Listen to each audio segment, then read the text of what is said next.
Bonjour à tous et bienvenue pour une nouvelle vidéo de DMS Photographie. Je vais vous présenter aujourd'hui un téléconvertisseur. C'est un multiplicateur de focale. C'est un genre de loupe qui se place entre le boîtier et l'objectif, et donc ça multiplie la longueur de la focale par un facteur de 1.4. Je tiens à souligner que ça ne modifie pas la distance minimale de mise au point et ça augmente le rapport de reproduction dans les mêmes proportions que la focale. Ça conserve également l'autofocus, donc suivant par contre certains critères et certains paramétrages, et c'est pas compatible avec tous les objectifs. Moi je l'ai pris pour mon Nikon, il est compatible, donc je n'ai pas de souci avec ça. Donc je vais l'ouvrir maintenant. Sigma vend quasiment toujours leur objectif et leur multiplicateur de focale dans des petites sacoches qui sont assez pratiques. Donc là nous avons tous les papiers de garantie. Donc là on voit bien, donc il y a celui-là qui est dans la sacoche. On voit bien le multiplicateur de 2, donc qu'il faut compter environ 260 €. Voilà, donc on va le sortir. Donc la boîte. Donc voilà, donc c'est une petite sacoche qui a l'air assez sécurisée.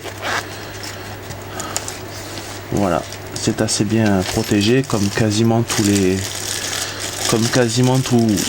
les produits Sigma. Sigma c'est quand même une super marque, ils font pas n'importe quoi. Moi j'adore cette marque. Moi je suis plutôt Sigma et Nikon. Donc il y a un petit coussin protecteur et une petite protection sur le dessus. Bon, c'est juste collé, mais bon, c'est pas fait pour être tiré, avec la petite fermeture éclair. Voilà, donc le téléconvertisseur, donc c'est ça. Donc c'est juste comme je disais tout à l'heure, une loupe que l'on va placer entre le boîtier et l'objectif. Donc je vais prendre mon Nikon D5300 qui est ici. Donc comme d'habitude, quand on enlève le bouchon d'un appareil photo, essayez de le faire toujours vers le bas. Donc là on va d'abord enlever ce côté là, on va ensuite enlever le bouchon du boîtier. Donc le petit point blanc est ici, on va le faire correspondre au petit point rouge qui est ici. On évite tout le temps de mettre les doigts à l'intérieur comme ici, et donc on va faire correspondre les deux points et sans forcer on va tourner. Voilà, donc c'est mis en place. Donc pour l'instant il me dit qu'il n'y a rien vu qu'il n'y a pas d'objectif.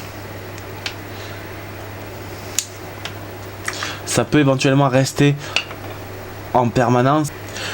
Je vais vous faire un petit test tout de suite avec le Sigma 150-600.